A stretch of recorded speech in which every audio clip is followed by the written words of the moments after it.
Bonjour tout le monde, bienvenue à la présentation de ce quatrième podcast Derrière le marbre. On parle de baseball, beaucoup de baseball. Peut-être à un certain moment donné, on s'attardera sur d'autres sujets.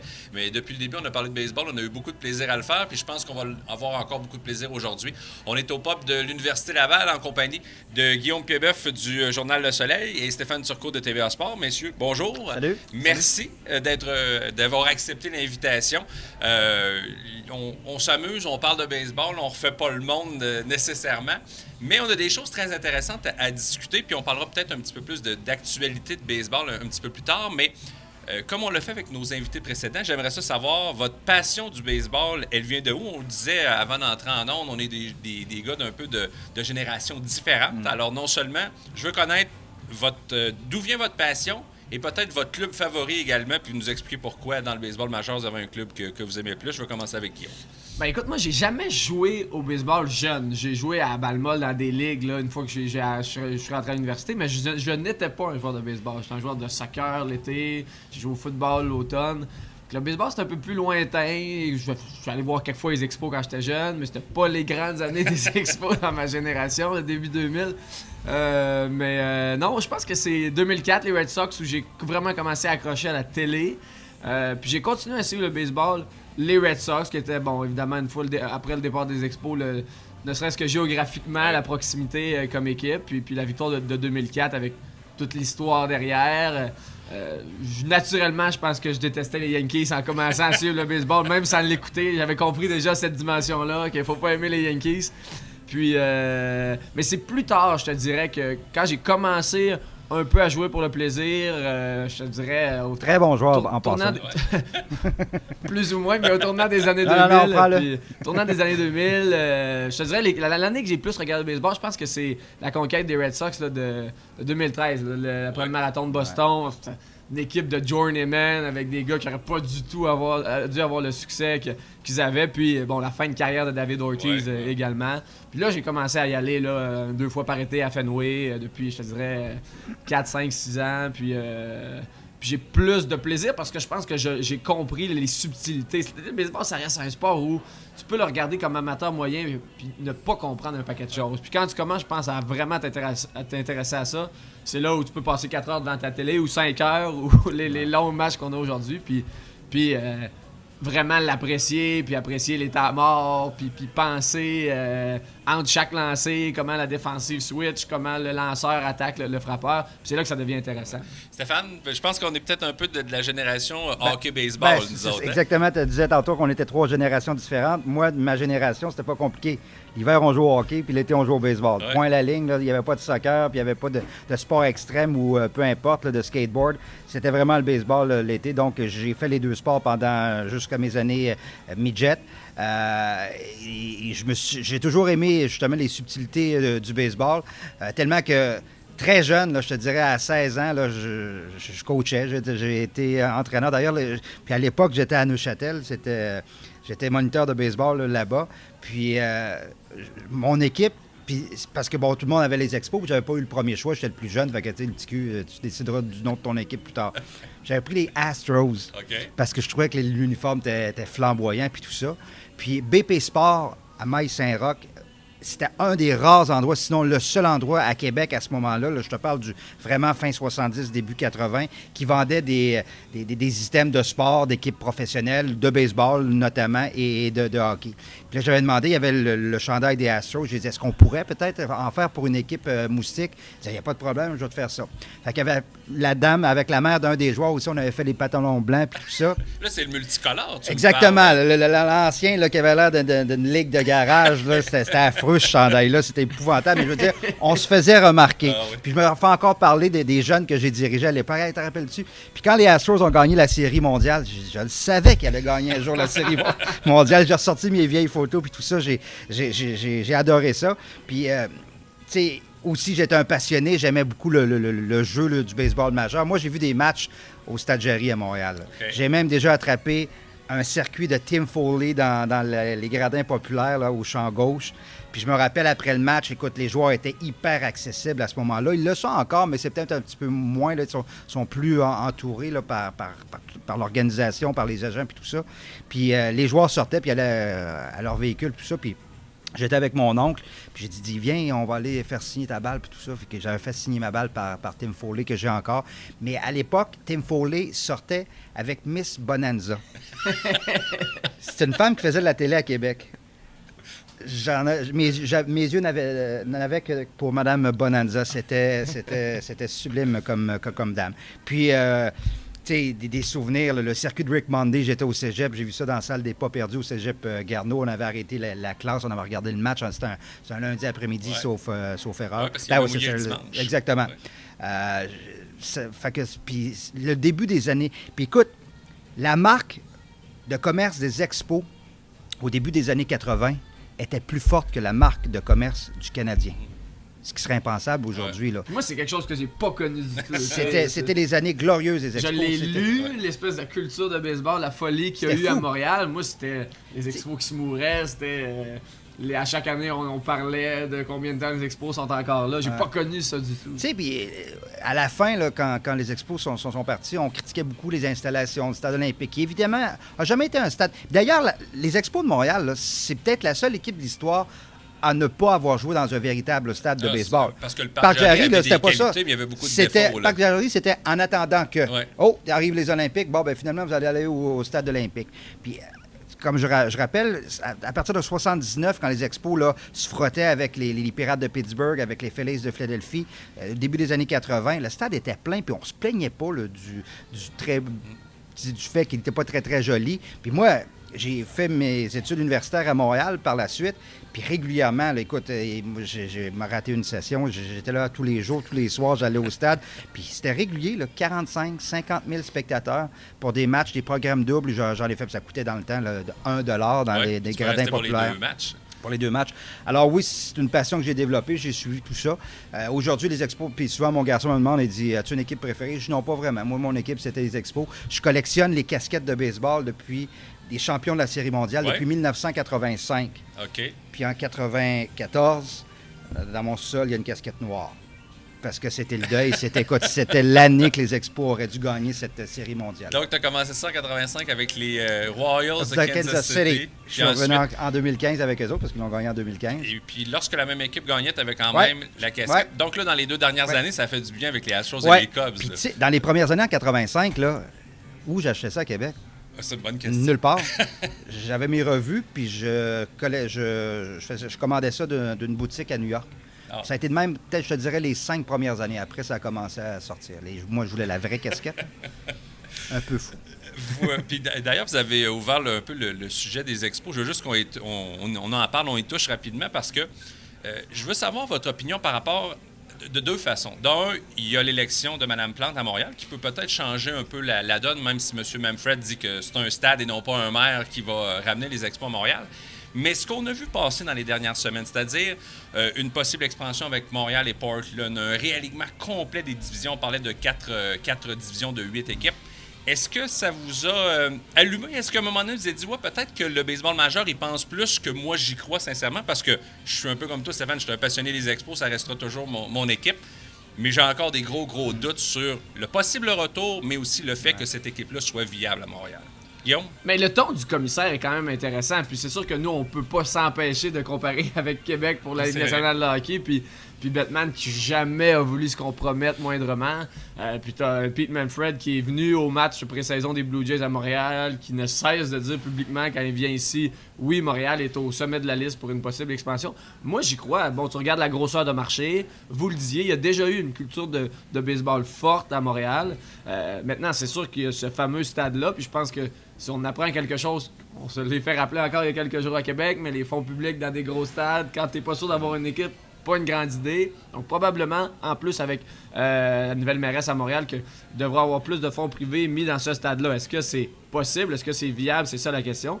Mais pour moi, il n'y a aucun doute que si un stade de baseball majeur voudrait revenir de la façon dont parle le commissaire, puis j'ai pas connu les grandes années des Expos, mais c'est sûr que présentement, avec les Red Sox qui ont un gros bassin de fans au Québec, avec les Blue Jays qui, dans les dernières années, ont eu du momentum, si t'es capable de mettre les Expos dans l'américaine, avec des équipes comme ça, avec les Yankees, avec les Red Sox, avec les Blue Jays, moi, dans ma tête, ce serait pas difficile d'avoir un engouement, du moins pour 5 ou 10 ans. Là, le début, après, bon, il faut que tu construises une organisation de la bonne façon. Mais d'après moi, il y aurait une certaine folie baseball là, si ça revenait. Il y a une volonté du commissaire qu'on ne retrouve pas avec Gary Bettman envers les Nordiques. Personnellement, je me rappelle d'avoir couvert un match d'ouverture locale des Blue Jays.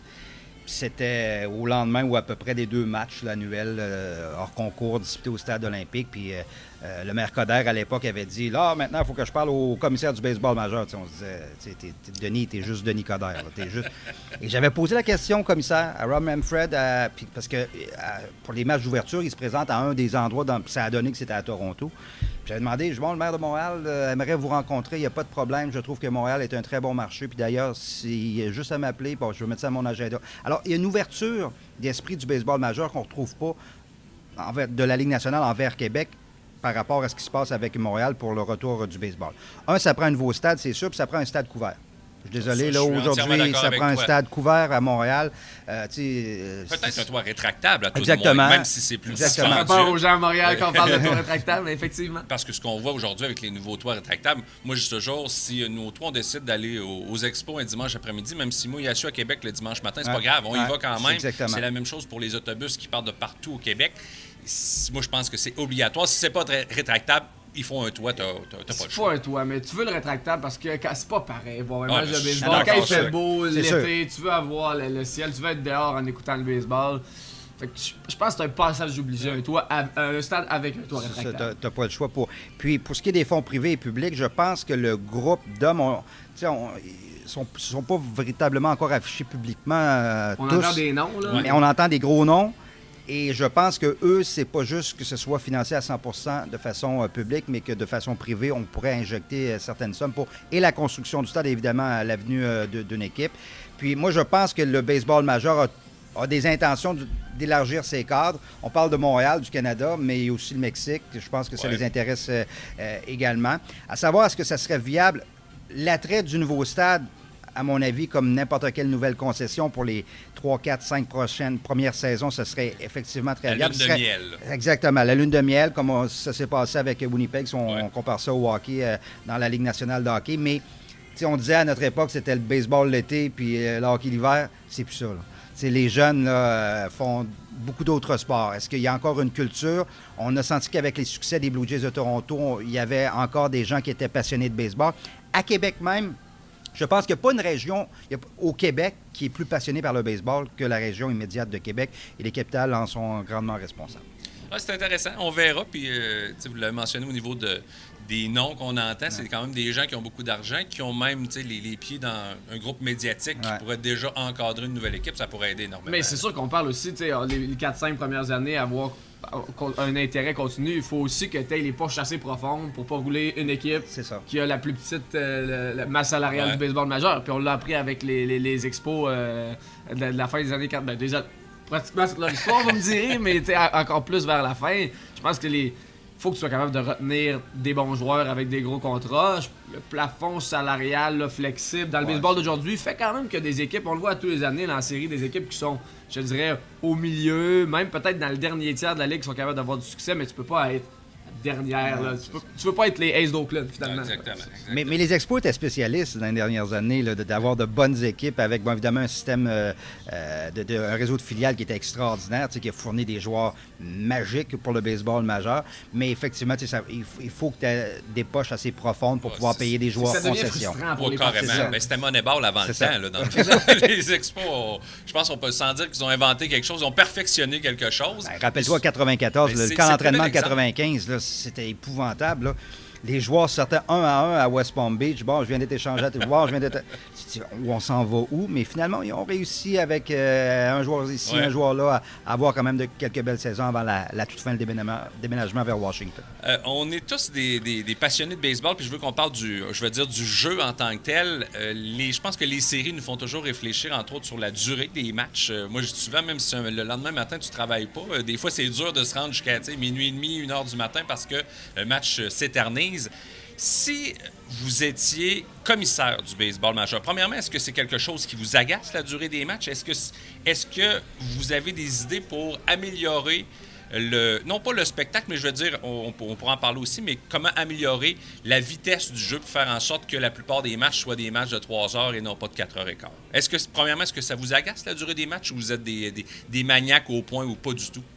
Mais moi, j'aime mieux avoir des longs matchs qu'on mette des restrictions, justement. On en parlait tout à l'heure, mais tu sais, le catcher qui a plus le droit d'aller parler à son lanceur ou on impose des limites. Maintenant, je pense que le défi pour le baseball majeur, c'est pour aller chercher un nouveau public, pour peut-être rajeunir son public, des gens qui comprennent pas les subtilités du baseball, n'ont pas de plaisir à s'asseoir 5 heures de temps devant un match. Mais en même temps, tu veux pas perdre les puristes qui, eux, veulent pas que tu changes complètement la game ou tu changes les règles pour raccourcir les matchs. Puis c'est le grand dilemme pour le baseball majeur, j'ai l'impression, parce qu'il n'y a pas de solution miracle pour raccourcir des matchs de baseball. Il y en a des plus courts, il y en a des plus longs. Mais tu sais, moi, j'adore les matchs Red Sox-Yankees. C'est probablement les matchs les plus longs à chaque année, puis je les écoute. Fait que je pense que quand tu as une équipe, quand tu aimes le baseball, le long match te dérange pas nécessairement. En même temps, j'ai pas d'enfant. Moi, je peux me coucher à tard puis me lever le lendemain un peu plus tard, y a pas de problème. Mais... Moi, c'est pas la durée, c'est le rythme des fois qui m'agace un petit peu. Avec les nombreux arrêts, les pauses commerciales puis tout ça. Puis les matchs des séries, ça débute. Parce que souvent, les meilleurs matchs, puis on l'a tellement vécu ces dernières années en série, c'était incroyable. Et à partir de la 7e, là, c'était extraordinaire comme baseball. Je t'ai pas dit que c'était lent, mais c'était long, mais c'était captivant. Alors que les premières manches l'étaient peut-être un petit peu moins. Puis ça, c'est dans la façon peut-être de gérer le temps au niveau des pauses publicitaires. Au lieu de parce que tous les matchs commencent à 8 h ou à peu près, là, ça devrait commencer à 7 h. Ça serait déjà, je pense, en partant, bon ça devrait commencer. Je comprends le fuseau horaire, le télédiffuseur qui va avoir son prime time à tel endroit là, aux États-Unis puis tout ça. C'est tout à fait légitime, mais comme tu le disais, pour ceux qui travaillent le lendemain, là, ça serait le fun d'aller se coucher vers 10h30, 11h au plus tard.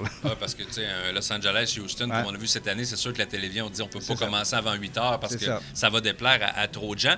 Là, je sais qu'on voulait ajouter pour le début de la saison, c'est 20 secondes pour les lanceurs entre chaque lancer lorsqu'il n'y a personne sur les sentiers, ce qui techniquement devrait être normal. Puis j'ai hâte de voir comment on va appliquer aussi ces règlements-là, parce que vous vous rappelez, on avait dit instructeur des lanceurs pas plus que 30 secondes. À un moment donné, on avait voulu imposer quelque chose aux lanceurs, mais entre le dire et... L'arbitre n'aura pas un chrono à chaque pitch. Et surtout pas dans les moments importants. Ouais. 2 gars, c'est but, 2 retraits, 3 balles, 2 prises, puis là, tu dis, bon, c'est un lancer important, ça se peut que j'aille à prendre une pause puis être un petit peu plus calme. Je trouve qu'il y a beaucoup de détails que si on se rend trop loin, on va peut-être dénaturer un peu la beauté du baseball. Il y a beaucoup, vous m'avez forcé à me poser des questions sur comment on fait pour réduire la durée des matchs.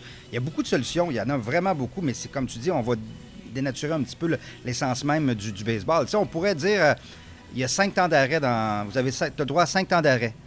Puis ça comprend une visite au monticule, ça comprend le receveur qui va aller voir, ça comprend le gars qui au deuxième demande un time-out. T'en as 5. Puis à partir de la 9e manche, tu vas dans des manches supplémentaires, on t'en donne, je sais pas moi, 2 par 3 manches. Mais encore là, c'est pas ça le baseball. C'est pas ça. Les pauses publicitaires sont quand même assez longues au baseball. C'est 3 minutes ou à peu près à chaque manche, donc 2 changements par manche. Tu as pratiquement 45 minutes, 50 minutes de pause publicitaire. Donc, puis, tu sais, quand tu reviens de la pause publicitaire, le premier lancer se fait pas immédiatement. Il y a tout le temps une attente. Ou si tu veux complètement modifier le baseball puis la façon de gérer les lanceurs, couper de manche. Non, ça, on touche pas à ça. Ça, c'est un peu comme la durée des saisons, des choses comme ça. Ou tu sais, je lisais qu'à une place, puis j'ai dit, voyons, tu peux pas faire ça. Mais c'est sûr que ça forcerait les lanceurs à viser davantage la zone des prises.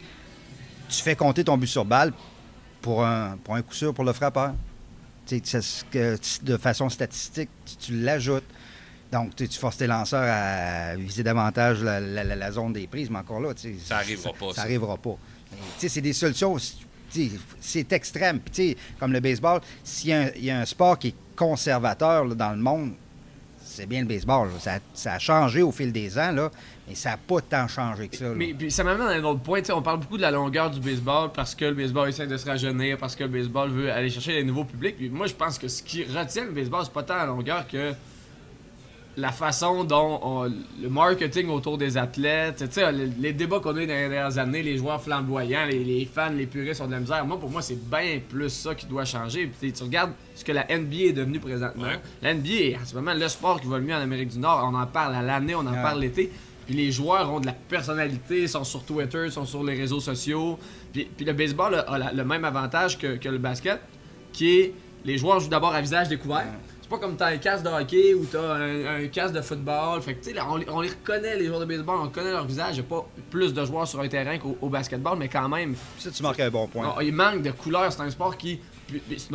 Tellement qu'on n'est même pas capable de dire qui est le visage du baseball. Il n'y en a pas de visage du baseball. Rappelle-toi juste le bat flip de Bautista. Dire. Ça avait causé une commotion incroyable dans le baseball. Je suis certain que pour Guillaume, lui, ça ne dérangeait pas. Lui-même, c'est bon pour le spectacle. Moi, j'ai adoré ça. Puis après ça, les autres, le baseball puriste, après ça, les autres équipes qui en voulaient. Puis là, il faut qu'on se venge. Puis remarque, moi, je crois qu'avec ça aussi, les règles non écrites, à la limite, c'est drôle, ça fait des rivalités, mais... Mais ça a quand même fini avec un coup de poing sur la et une bagarre générale l'année d'après. Moi, je suis tout à fait pour ça. Puis Bryce Harper avec Make Baseball Fun Again, puis c'est tout à fait, là. Puis je pense que c'est ça qui retient le baseball bien plus que la demi-heure de plus parce que tes lanceurs prennent plus leur temps dans un match. C'est le fait qu'on est pas capable d'avoir de personnalité. Puis là, on a des joueurs sud-américains, entre autres, qui poussent plus pour ça. Puis là, t'as une levée de bouclier dans le sud des États-Unis, surtout des partisans puristes, que ça n'a donc pas de bon sens. Je pense qu'on a un commissaire qui penche un peu vers ça, mais il y a affaire à des propriétaires qui sont là depuis des années et qui ont une mentalité très conservatrice. Ça, parce qu'il est plus ouvert que Bud Selig, plus ouvert d'esprit,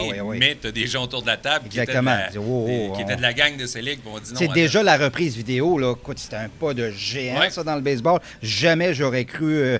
tant qu'à faire de la reprise vidéo, combien de fois, là, la zone des prises, là, ça a été critiqué, puis avec la télévision, puis la petite boîte, puis tu le sais qu'elle est prise. Puis là, l'arbitre a l'air fou. Les arbitres ont eu l'air, tu sais... On a mis, je trouve, les officiels dans l'embarras plusieurs fois. On le fait pour les hors-jeux à la ligne bleue au hockey. Je sais que... Puis je suis pas pour ça, là. Ben, c'est une prise. Appelle la prise, puis tout ça. Mais tu sais, il faudrait pas avoir la reprise vidéo, mais genre qu'il y a quelqu'un en arrière du... Mais on a presque un arbitre robotisé. Exact. Mais je suis pas pour ça, mais si tu veux améliorer les choses, c'est ça. On dirait que moi, la zone des prises au baseball, je vois ça différemment. Tu sais, c'est comme des fois... Mais c'est parce que les arbitres ont l'air fous aujourd'hui. Tu sais, dans le temps, là, tu savais pas. Là, tu vois, t'es à la TV... Mais on dirait que ça fait partie du baseball, puis la zone des prises, la façon que l'arbitre l'appelle, puis tu t'ajustes, puis... De part et d'autre. C'est comme au football maintenant, on va tellement le super ralenti avec les attrapés qu'il y a des attrapés dans la NFL que tout le monde se dit, tu le vois, tu te dis, c'est un attrapé, là. Puis là, on n'est plus capable de dire qu'est-ce que c'est un attrapé, le contrôle, le moment qui touche au sol. Parce qu'il y a des arbitres qui sont devenus des têtes de turc. Je sais pas le nom de l'officiel, il y en a un, là, c'est épouvantable. C'est le pire des arbitres, là, je ne me rappelle pas son nom. C'est un noir. Puis pas lui, c'est régulièrement des fautes majeures au niveau de la prise de décision pour derrière le marbre ou que ce soit comme un attrapé au champ extérieur. Je trouve que c'est dommage pour l'être humain en question. Alors, tant qu'à faire de la reprise vidéo, ben allons-y jusqu'au bout, là.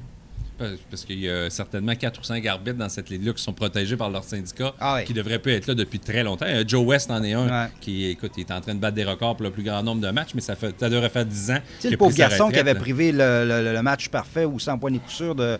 Armando Galarraga. Jim Joyce. Oui, Jim Joyce. Ce gars-là, il y a eu des menaces de mort. Ouais. Ah, puis même pour le joueur, ça, c'était tellement triste. Puis, tu sais, le lanceur, il voulait même pas argumenter, il savait qu'il avait tort. Fait que, pour des situations de même, tu dis, mais là, les puristes disaient, ben, tu peux pas, l'arbitre a décidé qu'il était sauf. Fait que on fait de la reprise vidéo, ben, allons-y jusqu'au bout. Parce que le nom qui me venait en tête dans celui que tu mets, il y avait Las Diaz, qui entre autres dans les officiels, qui était un de ceux qui était le plus critiqué. Puis je pense qu'avec la reprise vidéo, c'est probablement les gars qui ont, mais je te dis, c'est le qui pire, ont le pourcentage le moins bon au niveau des bonnes décisions. Le baseball en tant que tel, est-ce que vous trouvez que le spectacle est bon? Est-ce que le baseball est en santé pour vous? Moi, j'avoue personnellement que je regarde de moins en moins de hockey. Je trouve que le hockey, le spectacle est de moins en moins bon. J'aime beaucoup le football, la NFL, même si, bon, on s'entend que avec la violence et les choses qui sont arrivées, on a eu des petits problèmes. Mais le baseball a changé sans vraiment changer parce que ça reste le même sport qu'il y a 10, 20, 30 ans. Mais est-ce que pour vous, le spectacle est encore bon? Est-ce que s'asseoir pour regarder un match de baseball, c'est encore quelque chose de passionnant parce que le show est bon? Et moi, je trouve que la nouvelle génération, les nouveaux joueurs vedettes, les jeunes joueurs vedettes, apporte une fraîcheur au baseball. Ouais. Mike Trout est très, très volubile puis très expressif. Aaron Judge, cette année, ça a été une histoire extraordinaire avec New York. Alors, je trouve que la nouvelle Bryce Harper, ça apporte du bien, du nouveau au baseball. Et les jeunes, la nouvelle génération d'amateurs de baseball peut davantage s'identifier à ces gars-là. Je veux dire, moi aussi, je pense que le baseball est en santé. Puis le spectacle en série éliminatoire, on peut pas se plaindre. Là, depuis 5-6 ans, là, c'est depuis, je te dirais, la première année où les Royals ont fait une run jusqu'à la finale. Là, ils ont perdu, ont gagné l'année d'après. Tu as des remontées, des matchs de fou. Là, en plus, cette année, bon, on peut avoir un débat à savoir si les balles sont les mêmes. Là, mais avec la puissance en série, c'était incroyable, là, les circuits. Puis là, quand tu pars dans des matchs offensifs comme ça, un match est jamais fini. Là. Les équipes sont capables de mettre 6-7 points en une manche pour remonter. Non, je pense que côté spectacle, c'est clair qu'il y en a. Maintenant, le baseball, avec 162 matchs par année, ça restera toujours un sport où la saison régulière, tu n'apprécies pas un match de saison régulière comme tu apprécies un match de football où il y en a 16 par année. Tu regardes ça chez vous un peu en faisant d'autres choses une partie du match, vers les dernières manches, là, tu t'assois, tu regardes ça avec plus concentré, du moins je parle pour moi, puis je veux dire, ton équipe perd, t'es pas... Et je trouve que l'histoire a beaucoup rassemblé les amateurs, puis même ceux qui ne sont pas des maniaques de baseball. C'est l'histoire des Cubs de Chicago, ton club. Écoute, c'était poignant de voir les gens à Chicago chérir cette conquête-là. Là.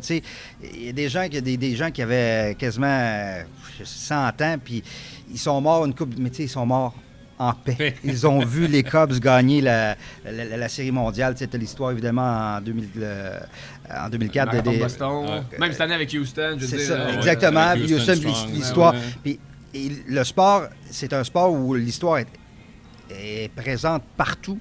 Et c'est une longue histoire, l'histoire du baseball majeur. Puis ceux qui sont il y a des maniaques, il y a des gens comme nous qui suivent ça avec intérêt, les statistiques, tout ça. Mais là, ce qu'on ramène, ces choses-là, comme l'histoire des Cubs de Chicago, je suis sûr que ça a rallié un paquet de personnes partout en Amérique du Nord à pousser pour que les Cubs l'emportent et mettent fin à la fameuse malédiction de la chèvre. La chèvre. Et il y avait toujours, peu importe avec les Red Sox ou les Cubs, il y avait un dénommé Theo Epstein qui était pas loin, qui a eu son mot à dire dans les deux organisations. Tu sais, le gars Steve Bartman, puis c'est ça le baseball. C'est comme ramener le passé. Puis ce qu'on fait pas, on le fait pour les autres sports, mais pas avec autant de passion et d'intention qu'au baseball. C'est vrai ce que tu dis, Stéphane, parce que Bartman, on lui a remis une bague. Puis on voulait le présenter, mais il voulait pas. Exactement. Puis rappelle-toi que les Red Sox en 2004, maintenant, il était venu l'année d'après comme dire ce qui s'est passé en 86. Là, il pleurait comme un enfant. Tu peux le comprendre, ça avait changé sa vie pour le pire. Ouais. Donc, c'est pour ça que je pense que ton point est bon par rapport au côté historique qui rassemble les gens. Je veux qu'on parle un petit peu d'actualité. Il s'est passé beaucoup de choses dans le monde du baseball dans les 2 dernières semaines, mais il y a 2 noms qui sont sur toutes les lèvres, Giancarlo Stanton et Shohei Ohtani, le nouveau japonais. Puis je veux commencer avec Stanton parce que... Je ne sais pas comment vous voyez ça. Est-ce que pour vous, c'est bon pour le baseball? Parce que, on dit toujours, quand il y a une équipe comme ça qui aime se faire détester, on va chercher peut-être le meilleur joueur disponible. On a donné beaucoup d'argent. Est-ce que pour vous, c'est bon pour le baseball d'avoir Stanton se retrouver là? Est-ce que ce que les Marlins sont en train de faire, est-ce que c'est mauvais pour le baseball? Et le fait que Derek Jeter soit un peu celui qui est impliqué au milieu de tout ça, est-ce que ça vous agace que Stanton aboutisse avec les Yankees? Moi, j'ai vécu... Comme partisan des Red Sox. Comme partisan des Red Sox. Écoute, le matin, je me suis levé, Stanton avait été échangé. Là, je pense que j'étais dans le déni pendant quelques heures. Après ça, j'étais dans le mood. Le baseball majeur n'aurait jamais dû accepter ça. C'est Jeter qui donne son meilleur joueur aux Yankees. Pour ça, je me suis dit, il donne beaucoup d'argent à Stanton. Il n'aura peut-être plus pour signer Bryce Harper, pour signer Manny Machado dans 2-3 ans. En même temps, c'est les Yankees, fait qu'ils vont toujours avoir de l'argent. Puis il y a quand même des contrats. Celui d'Alex Rodriguez, entre autres, qui payait encore l'an dernier, qui va débarquer. Maintenant, je me suis réconcilié avec le fait que, premièrement, que les Yankees soient bons, soit les méchants Yankees, puis là, avec la puissance, là, c'est vraiment... Là, ils redeviennent les méchants, parce qu'ils étaient devenus quasiment sympathiques depuis les dernières années, parce qu'ils ne gagnaient pas. Exactement, parce que fin des années 90, début des années 2000, là, on imprimait de l'argent, on allait chercher le joueur qu'on avait besoin, puis ça a changé un peu depuis le décès de M. Steinbrenner. Déjà, c'est l'équipe qui a frappé le plus de circuits l'an passé. Ajoute Stanton à eux. Dans un stade qui fait pour frapper. Exactement. Parce que Sanchez, Stanton et Judge ont frappé plus de circuits que les Giants de San Francisco, toute l'équipe ensemble. Wow. Donc, ça donne probablement pas très loin des Red Sox. Non, c'est vrai aussi. Donc, tu sais, je ne sais pas comment vous voyez ça, mais c'est intéressant parce que toi, c'est ton point de vue de partisan des Red Sox. comme amateur de baseball, Stéphane, est-ce que tu penses Ben, que c'est bon? Le fait que Jeter soit propriétaire ou co-actionnaire des Marlins, ça laisse un goût amer peut-être pour les opposants aux Yankees de New York. Mais en même temps, comme je te disais, il était devenu trop sympathique, les Yankees, ces dernières années. Puis là, je pense que ça redevient le Evil Empire à nouveau, là, l'empire du diable là, qui veut acheter à tout prix des championnats. Et c'est bon pour le baseball. Les C'est gens ça. aiment haïr les Yankees. Même moi, comme partisan des Red Sox, au final, après quelques jours pour repenser à tout ça, probablement les Red Sox ont toujours été meilleurs et plus sympathiques dans un rôle de underdog en dessous des méchants Yankees. Dans la dernière décennie, quand on a essayé de dépenser bien de l'argent puis on commençait les saisons favoris, c'était rarement les saisons qui allaient bien. Mais ce qui est agaçant, c'est la fameuse clause de non-échange. Ah, oui. Parce que les Giants et les Cards avaient des ententes. Puis c'est pas écoute, moi je pense surtout aux Cards, c'est pas une mauvaise équipe de baseball. Là. Je pense qu'il aurait été une bonne ville de baseball. C'est la meilleure organisation du baseball majeur. C'est peut-être ça qui va agacer les gens un petit peu. Ça m'agace un petit peu quand tu sais que justement il y avait une entente qui était. Tu sais, si on l'avait pas su, correct. Mais moi, ce qui m'agace en fait, puis si je suis à la place de Pete Manfred en ce moment, c'est le fait que tu as un nouveau propriétaire en Floride. Tu veux qui a été finalement trop cheap. C'est ça qui arrive. Là, je veux dire, il vient d'arriver un nouveau groupe de propriétaires.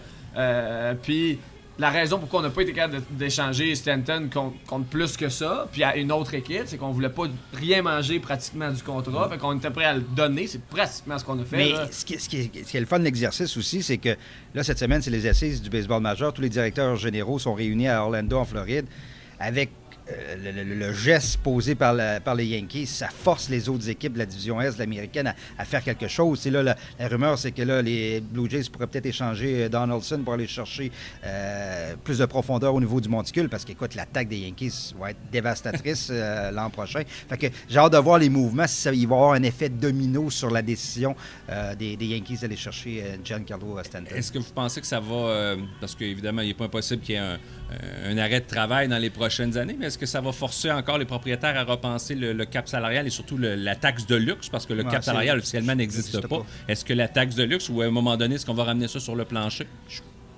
Ça a toujours été la taxe de luxe. Je pense pas que ça n'a jamais été une préoccupation, le plafond salarial, comme ça l'est au hockey ou encore au football ou au basketball. Le baseball, c'est jamais trop soucié de ça. Il y a une taxe de luxe.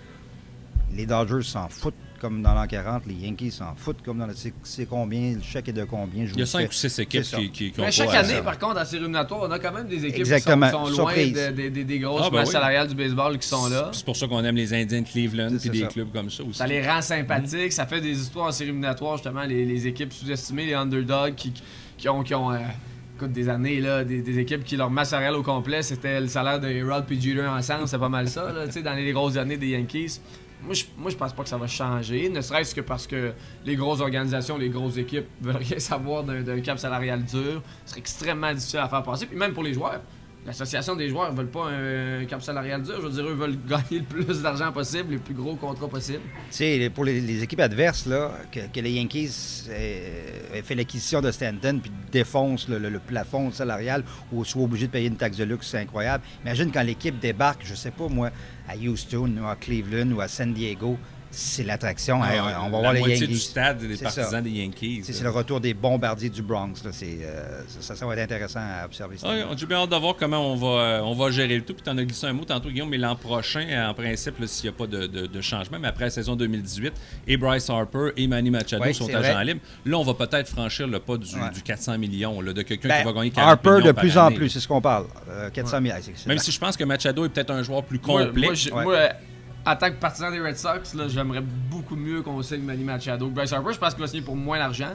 Je pense qu'il y a plus une équipe que Bryce Harper. Parce qu'écoute, défensivement, tellement dominant aussi, des fois que ça paraît pas toujours dans les statistiques offensives, mais c'est peut-être là qu'on va passer la nouvelle étape là, des joueurs de 40 millions. Ouais. L'autre nom dont on parlait tout à l'heure, Shohei Ohtani, peut-être pour les gens là, qui suivent un petit peu moins le baseball, japonais, 23 ans.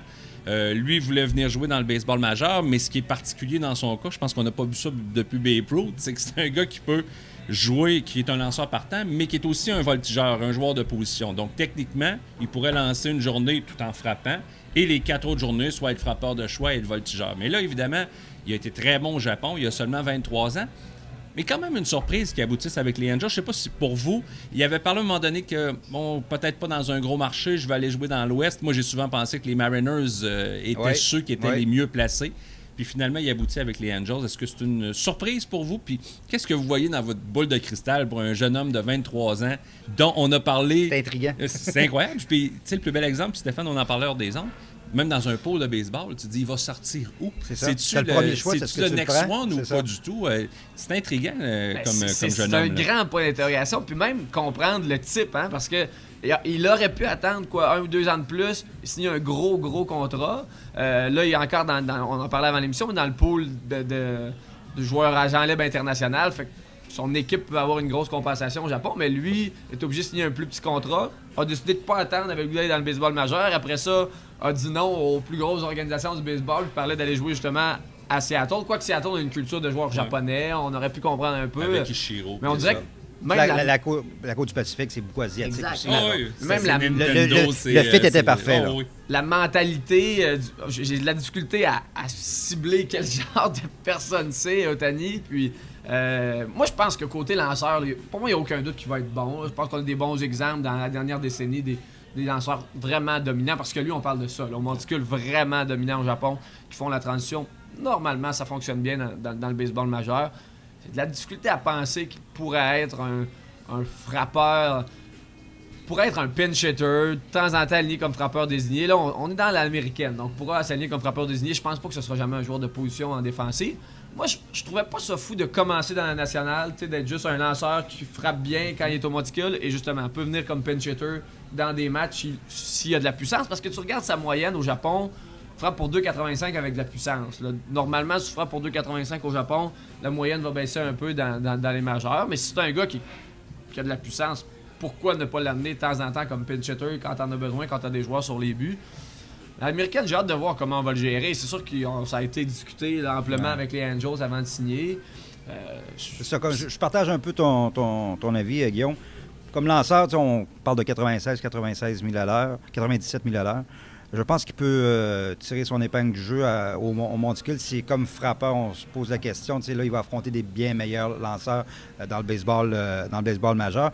Mais des gars comme ça, là, il y en a en Amérique du Nord. C'est ce que me disait Michel Laplante. On a peut-être pas au même niveau, mais Madison Bumgarner frappe bien. Puis c'est un bon lanceur. Mais on n'a pas la culture du baseball, c'est très conservateur. Non, tu lances ou tu frappes. Choisis. Alors, Michel Laplante m'a dit, il y en a plein des gars comme ça. Il y a des gars qui auraient pu avoir des carrières comme très bons lanceurs, très bons frappeurs, mais aux États-Unis, c'est pas comme ça qu'on développe nos joueurs de baseball. Je suis vraiment curieux, je suis vraiment intrigué à savoir comment il va se comporter au bâton. Parce qu'on a dit en conférence de presse qu'on n'a pas l'intention d'utiliser Ohtani comme voltigeur à sa première année. Peut-être que ça fait partie aussi de la façon dont on l'a charmé, en disant de la façon dont on allait l'utiliser. Puis là, tu as un vieux Albert Pujols qui est là comme frappeur de choix presque à temps plein. Donc, comme tu mentionnes, à un moment donné, c'est sûr que si le Japonais est un meilleur joueur, tu n'auras pas le choix de tasser ton plus haut salarié, même si c'est un gars qui a un bel historique et tout ça.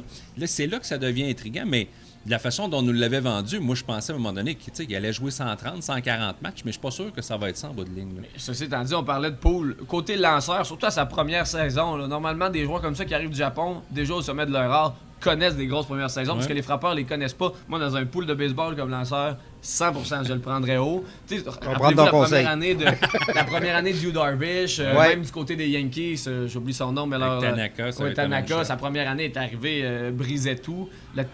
Juste le temps que les frappeurs s'habituent à un nouveau lanceur qu'ils ont jamais affronté, pour la première année, ça donne un avantage aux lanceurs. Moi, je m'attends à ce que ce soit un lanceur numéro 1 pour les Angels l'an prochain. Ben déjà que c'est peut-être un peu surprenant aussi parce que les Angels n'ont pas une grande équipe. Non. C'est un club qui n'est pas en reconstruction, mais on est toujours un peu dans le milieu du peloton depuis quelques années. C'est un marché où il va attirer l'attention. Oui, c'est déjà la folie complète. Là. Et j'espère qu'il sera un lanceur numéro 1 et que ça va peut-être permettre aux Angels de participer aux séries parce que ça devient du gaspillage de Mike Trout. Là. C'est ça la tristesse des Angels depuis 5-6 ans. T'as un joueur qui joue à un niveau que peut-être personne n'a jamais joué dans l'histoire du baseball, là, en termes de baseball complet. On ne le voit pas en série éliminatoire. Puis on parlait du visage du baseball, ça aide pas le baseball. Mike Trout n'est pas le plus expressif non plus en entrevue ou va pas prendre de la place, du moins c'est un gars assez humble, assez laid-back.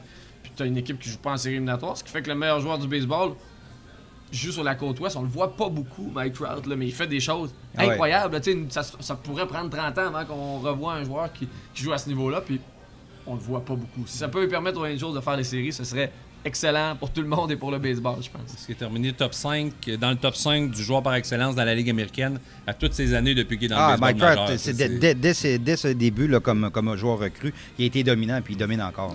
Les fans de statistiques avancées diraient que les MVP de Cabrera auraient dû aller à Mike Trout, même ses premières années. On parle souvent au baseball des 5-2, lui, il les possède. Là. Son coffre à outils est bien garni. Il nous reste quelques instants. Les Astros ont gagné la Série mondiale. Je pense qu'on l'a mentionné, c'était quand même rafraîchissant.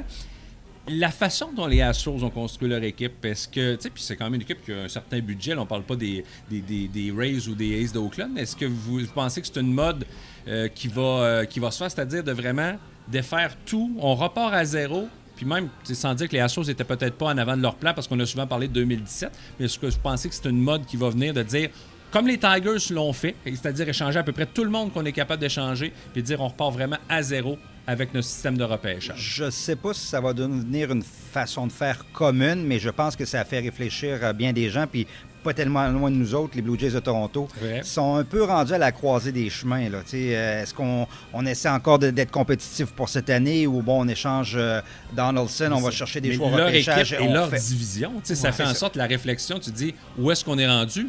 Et ce que les Red Sox, les Yankees font, ça fait en sorte que c'est difficile de compétitionner. La question pour les Blue Jays, c'est est-ce que là, la folie autour du baseball est revenue à Toronto dans les dernières années, est-ce que la culture est assez forte pour passer 3, 4, 5 ans, ou ce que les Cubs ont fait, tu sais, tu parlais des Astros, c'est sûr que les Cubs ont les poches profondes, mais reste que la première chose que Theo Epstein a fait quand il est arrivé là, c'est on vide le club, on fait la banque d'espoir, puis après ça, on va être bon pour 10 ans. C'est comme les Braves d'Atlanta, ils ont un réseau de filiales incroyable. Exact. Là, tu amènes Alex Antopoulos. Qui est le meilleur pour les échanger. Exactement. Alors, j'ai hâte de voir.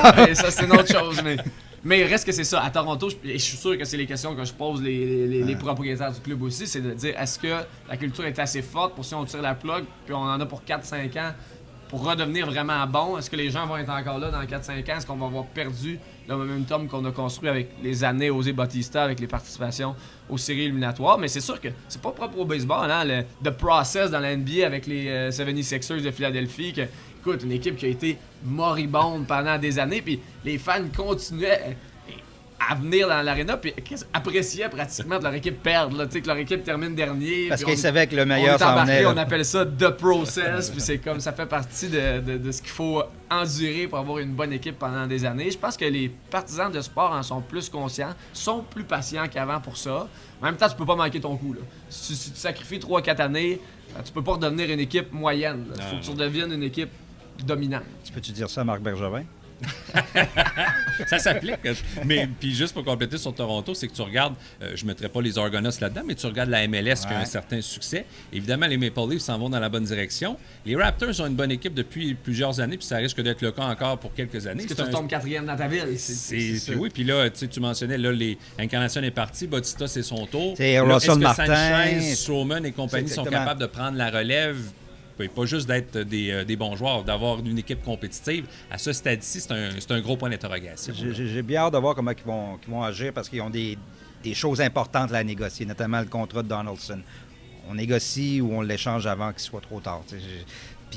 C'est pour ça que je disais qu'ils sont comme un peu à la croisée des chemins. Puis Ross Atkins, quand il est arrivé, c'est ce qu'il déplorait des Blue Jays. Son réseau de filiales n'était pas à son goût. Là. David Price et Troy Tulowitzki t'ont coûté à peu près tous tes meilleurs espoirs. Et tu as eu, puis vous l'avez mentionné, on a eu quand même des belles séquences. Puis ça a été le fun de voir l'engouement qu'il y avait pour les Blue Jays. Mais ça a duré 2 ans. Puis là, ensuite, tu payes le prix. Et pour combien de temps aussi tu vas payer le prix?